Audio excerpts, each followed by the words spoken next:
ভূ-রাজনৈতিকভাবে অত্যন্ত গুরুত্বপূর্ণ হরমুজ প্রণালীর ওপর নিজেদের পূর্ণ সামরিক নিয়ন্ত্রণ প্রতিষ্ঠার দাবি করেছে ইরান। দেশটির Islamic revolutionary guard corps IRGC জানিয়েছে, এখন থেকে এই কৌশলগত জলপথ দিয়ে যেকোনো ধরনের নৌযান চলাচলের আগে ইরানের সামরিক বাহিনী ও আইআরজিসির সঙ্গে পূর্ব সমন্বয় করতে হবে। হরমুজ দ্বীপের দক্ষিণাঞ্চলীয় রেড বিচ এলাকা থেকে পাওয়া তথ্য অনুযায়ী ইতোমধ্যে সেখানে নিরাপত্তা ব্যবস্থা ব্যাপকভাবে জোরদার করা হয়েছে। আইআরজিসির নৌবাহিনী জানিয়েছে, পুরো প্রণালীটি এখন তাদের কঠোর সামরিক নজরদারির আওতায় রয়েছে।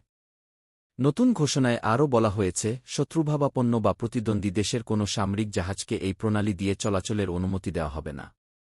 তবে বন্ধুভাবাপন্ন দেশগুলোর বাণিজ্যিক ও সাধারণ নৌযান আগের মতোই এই পথ ব্যবহার করতে পারবে বলে জানিয়েছে তেহরান। এর আগে গত কয়েকদিনে হরমুজ প্রণালী দিয়ে নৌযান চলাচল কিছুটা বেড়েছিল।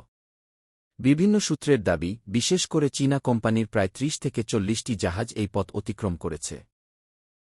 তবে আইআরজিসির নতুন কঠোর অবস্থানের পর গত ২৪ ঘণ্টায় অন্য কোনো জাহাজ চলাচলের খবর পাওয়া যায়নি। বিশ্ব জ্বালানি বাণিজ্যের অন্যতম গুরুত্বপূর্ণ এই জলপথে ইরানের এমন অবস্থান আন্তর্জাতিক অঙ্গনে নতুন করে উদ্বেগ তৈরি করতে পারে বলে মনে করছেন বিশ্লেষকরা।